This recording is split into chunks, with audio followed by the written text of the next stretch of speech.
¿Qué papel debe jugar la inversión extranjera directa en el desarrollo? ¿Cómo aprovechar de manera efectiva los acuerdos de inversión? ¿Cómo resolver los litigios cuando surjan?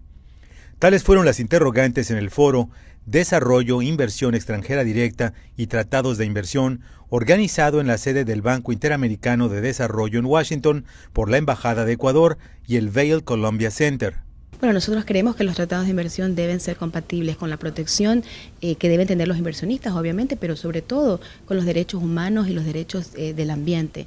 Ecuador firmemente cree que estos tratados, sobre todo los relacionados con el arbitraje de Estado-empresa, tienen que ser reformados. Estos arbitrajes tienen que tener normas de transparencia, tienen que tener árbitros que sean realmente independientes, que no tengan conflictos de intereses. A lo largo de varios paneles, especialistas recorrieron la historia del uso de capital extranjero y de los tratados de inversión, surgiendo el consenso de que la inversión foránea puede jugar un papel positivo, transfiriendo capital y tecnología, pero no sustituye a buenas políticas domésticas. My name is Lisa Johnson. I'm the Senior Legal Researcher on Investment Law and Policy at the Vale Columbia Center on Sustainable International Investment, and we're a joint center of the Earth Institute at Columbia University and the Law School. What is the importance of academic effort to improve the international system of arbitration? It's really important to have the academic community interested and engaged on these issues of international investment. For one, it's really complicated to think about, to identify what are the ingredients that are used to attract investment and to benefit from investment, to develop the kind of linkages between international investment and the host economy that can advance development. All of those questions are things that really having academic input on are crucial, and particularly with the issue of investment arbitration, having academics weigh in on the system of investment arbitration and on the system of investment treaties is very important at this time. I mean, it's a new development over the past 15 years, I would say, where investment arbitration has really emerged onto the scene, and there are new questions of how the procedural system is designed, what the substantive rules are, and what the implications of decisions are for countries, investors, and for broader communities. So you need the academic community to look at these issues. I think having academics involved who don't have a stake in the system, who don't have a professional or financial interest in the design or the outcome of the system, I think is very important to weighing in on what the design should be and what the issues are. Where does the idea of working with the Ecuadorian embassy came from? So our center has been involved in looking at these issues for roughly the past 7 years, and we work a lot with governments on various of these questions. The Ecuadorian embassy approached us roughly 6 months ago, and we work on a lot of common themes. We're thinking about a lot of common themes, and so we identified different areas of collaboration. What are the next possible steps to come? I think we recently worked with the government of Ecuador, the embassy, in putting together an intergovernmental workshop and thinking about how to manage liability under existing treaties. When states design international regimes and they're dissatisfied with how those regimes are working, there are a couple of ways with which they can bring those systems back in line with their intent. One of those ways is exit. It's moving out of the system. It's denouncing a treaty. In the context of international investment treaties, that's particularly difficult because the treaties have a very long life. They're challenging to terminate, or they can be challenging to terminate jointly, and if terminated unilaterally, they often have a survival clause, which means they last for 10 or more years after termination. Those factors make exiting difficult. Another strategy for states is using voice, and fortunately there is the rules of treaty interpretation under public international law really ensure that states can use their voice to shape treaty interpretation, and that tribunals, when analyzing the treaties and applying them in the context of particular dispute, listen to what states have to say about their understanding of their treaties. So what we're worked with the Embassy of Ecuador on and other states is hosting a workshop to really think about these rules of international law of treaty interpretation and how states can use their voice to reduce uncertainty under existing treaties and ensure that they best match state understanding and intent. So we hope to continue some of that work with Ecuador and with other governments, and as well fostering dialogue like the government is doing now, organizing the event on April 8th, is bringing different perspectives together, different disciplines to discuss some of the challenges of international investment and how it can best be used to foster sustainable development. So hopefully we can also be involved in that dialogue, promotion, and stakeholder convening effort. I'm Hajun Chang. I'm originally from South Korea. I teach economics at the University of Cambridge in the United Kingdom. You are one of the most prestigious and influential economists in the world. Why do you think that academic events like the one organized by the Embassy of Ecuador and Vale Columbia Center are important? Well, the event tomorrow is very important because Ecuador has been trying to really pioneer new ways of small, especially developing countries, relating to big multinational corporations, which are very heavily protected by international treaties. And these treaties need to be there, but they are at the moment biased towards the corporations rather than to the nations. And Ecuador has been, showing its leadership in discussing how these treaties might be revised so that they benefit both the corporations and the countries equally. And in the event tomorrow, we are going to discuss all these issues, not just from the point of view of Ecuador, but from the point of view of the world economy and the other developing countries. So we have invited several very important academics working in the field to discuss the implications of globalization for the developing economies like Ecuador, to discuss the benefits and problems of all these investment treaties and how they can be made to better serve the developmental needs of developing countries like Ecuador. So I think this is a very important event, not just for Ecuador, but for the whole developing world.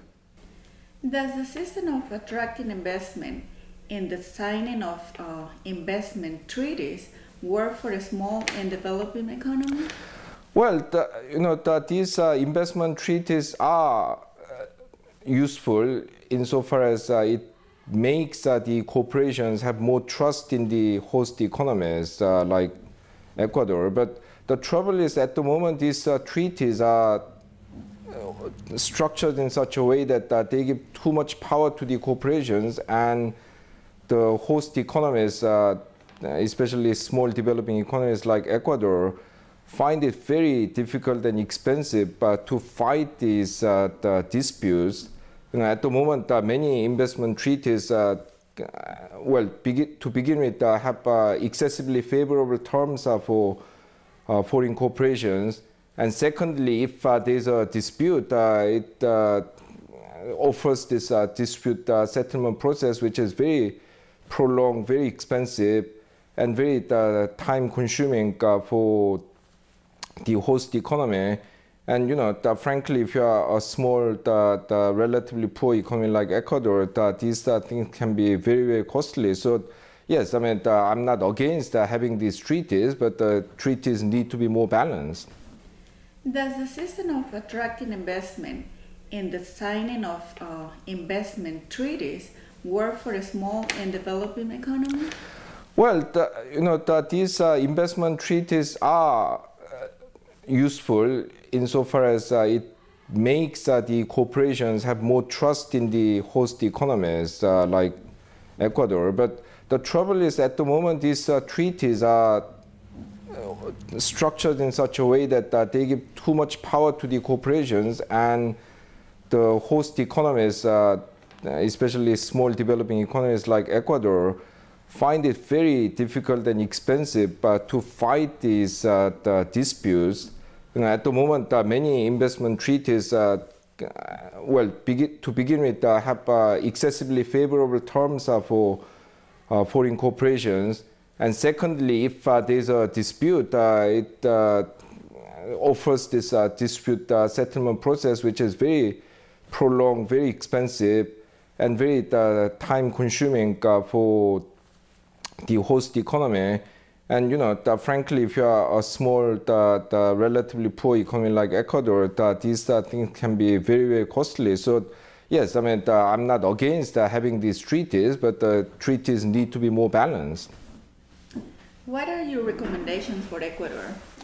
Well, Ecuador, I think, needs to kind of continue with its leadership in changing the terms of debate on this issue, because in the last couple of decades, a lot of developing countries have come to believe that, yes, I mean, we have to give as good terms as possible to these foreign corporations, because otherwise they wouldn't come. But, this is the wrong way to see it, because the developing countries need to set the terms right for these investors so that they come and generate a lot of benefit to the host economies. And in the short run, yes, this might be slightly bad for the corporations, but in the long run, this will actually help the corporations themselves, because if these foreign companies come and generate a lot of benefit for the local economy, people will actually become more favorable to foreign companies. A lot of people do not like these companies because they correctly feel that these companies come and exploit natural resources and just go home, leaving nothing for the host economy. So actually, having a more balanced relationship between the foreign corporations and the host economies is actually even good for the foreign investors in the long run. And Ecuador, I think, has been trying to persuade other people to change the way they see this relationship, and I think it's beginning to have an impact. So I hope it continues with this way. I mean, Ecuador is a small economy, so it's not going to make an impact through sheer monetary power like China or Brazil, but it can make a big impact in terms of intellectual leadership. Yes, my name is Gus van Harten. I am a professor at Osgoode Hall Law School of York University in Toronto, Canada. What are the main concerns about investment treaties and investment arbitrations? So investment treaties in the last 15 years or so have led to an explosion of lawsuits by foreign companies, usually large companies, against countries for the way in which they have been regulated or subject to laws or even court decisions in particular countries. This has led to a number of concerns about the way in which the treaties were designed. So there are four that I would like to highlight. The first is that the arbitration process is not independent in the manner of a judicial process, because in this process the arbitrators are appointed case by case. They don't have security of tenure. They're allowed to work as lawyers while also working as arbitrators, thus giving rise to apparent conflicts of interest. For all sorts of reasons, I think it's fair and reasonable to conclude that there's at least a basis for perceived bias on the part of the arbitrators in favor of both those who have the power to appoint them when the disputing parties can't agree, and in favor of those who bring claims in general, and that would be the foreign investors or the companies. So that's the first of four concerns. The second concern is that the arbitration process, because it's not a proper judicial process, is not open in the manner of courts, whether they're domestic or international courts. That's because governments, when they signed these treaties, mainly back in the 1990s, they chose a form of private arbitration that might be well suited to resolve, for example, commercial disputes, but when used to resolve disputes by a company against a country acting in its sovereign capacity, arbitration is simply inappropriate unless it's subject to close judicial supervision, which is not the case here. So this lack of openness, this tendency in many of the arbitrations towards unacceptable levels of confidentiality and even secrecy, this is the second concern about this form of arbitration. A third concern is that the arbitration process isn't fair in a very basic way. In this arbitration process, only one foreign company that brings the claim, or whoever brings the claim, has a right to be participating fully in the arbitration alongside the national government of the country that's been sued. So for example, if one of these arbitrations and the resolution of that arbitration affects the rights or interests of other people in the country other than the national government, it might be a municipal government, or it might be simply a group of private citizens or a domestic investor, those entities don't have a right to participate fully in the arbitration, and that violates a very basic principle of procedural fairness, that in adjudication, if your rights or interests are affected, you should have a right to participate fully in the process. Finally, there's a fourth concern. The fourth concern is that the system is not balanced in a very basic way. Companies can sue countries, but countries aren't able to sue the companies. Likewise, people who live in the country where the foreign company is operating, they don't have a right to sue the company under the treaty if it's thought that the company has behaved in a very bad way. Thank you, and thanks to the government of Ecuador for putting all of this together and inviting me here, and thanks to Vale for the co-sponsorship. My name is Kevin Gallagher. I co-direct the Global Economic Governance Initiative at Boston University. Our mission is to advance knowledge on economic governance for financial stability, human development, and the environment. And I'm going to look at, since I'm an American economist or American recovering economist, I'm going to look at the treaties, U.S. investment treaties, and juxtapose that with some of the economic evidence and some of the discussion that we heard in the first panel, to make the point that that right now, if you're negotiating a treaty with the United States, it's very hard for a developing country, especially a relatively smaller one, to strike the right balance between foreign investment and economic development. And so this thinking of reform is really important. This thinking of, for countries like Brazil to be very cautious about any new treaties, and for countries like Ecuador to try to figure out how to strike a right balance and get new treaties in place. Why do you want more investment in financial flows? You hope that it's going to generate economic growth and employment in a sustainable manner in the 21st century. In terms of foreign direct investment, the hope is that foreign direct investment is going to contribute what are referred to as productivity spillovers. We talked about those a little bit in the first session, and that there's two different kinds of spillovers. There's horizontal spillovers and vertical spillovers. Horizontal spillovers are, hey, if you have a foreign firm that comes to your country and they have more frontier technologies and they're much more efficient, that's going to create competition with your domestic firms, and those firms are going to become more productive as well, and it's going to increase productivity. The vertical spillovers are, you hope, that, like Tim Sturgeon talked about, that when a big company comes, that it's going to hire some of your own firms and as suppliers and input providers and so forth, hire some of your own engineers and workers and so forth, and that is going to increase efficiency, increase demand throughout the rest of your economy, create what Albert Hirschman referred to as backward linkages into your economy, and also create with these new engineers that might work in your firm, in a foreign firm, they might have an idea for another company and they might start another company into the future. That's the real prize of foreign direct investment. That is the biggest way that foreign direct investment has the potential for economic growth. That there's a really strong relationship between financial flows and banking crises. They have a series that goes all the way back to 1800 up to the crisis that we have now. The left scale is the amount of capital mobility, and the spikes here are the number of banking crises. And every point in global history when we've had massive capital mobility, it's been associated with significant amounts of banking crises. Our own National Bureau of Economic Research here in the United States echoes this view. They did a meta-analysis of the role of regulations on financial flows in the form of short-term capital controls on the inflow of capital and on short-term capital controls on the outflow of capital.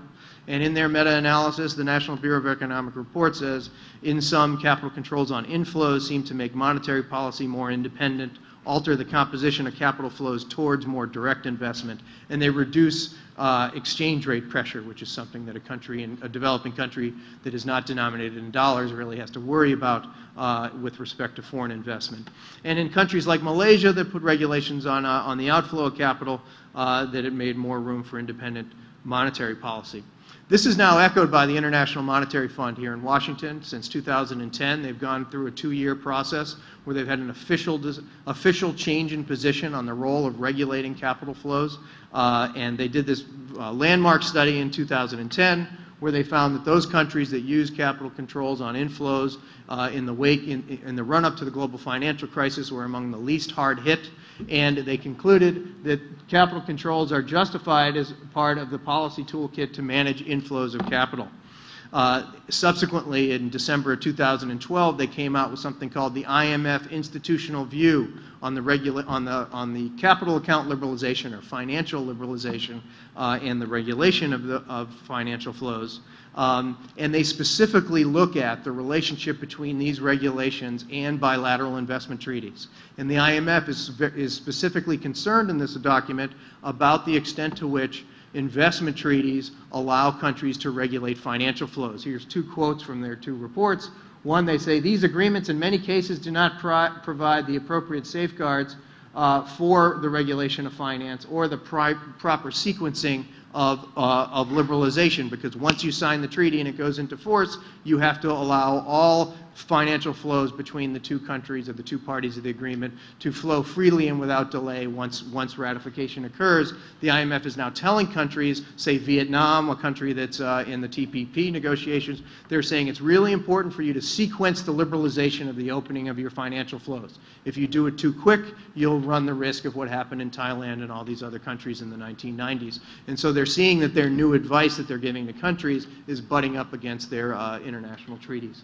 And they make recommendations. They say members drafting agreements in the future, as well as international bodies that promote these agreements, need to take into account the IMF view on the need to re-regulate capital flows.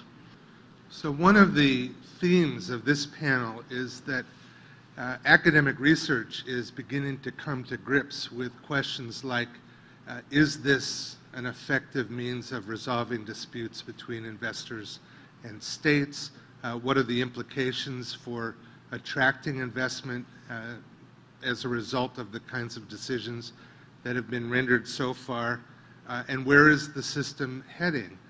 Professor Don Wallace, who will be the moderator of today's last session, and I co-teach a course at Georgetown Law School on investor-state dispute resolution, and it focuses on the legal concepts and the procedural issues that come up in arbitration. And it's another way of trying to understand what's wrong with the system and what it might take to fix it.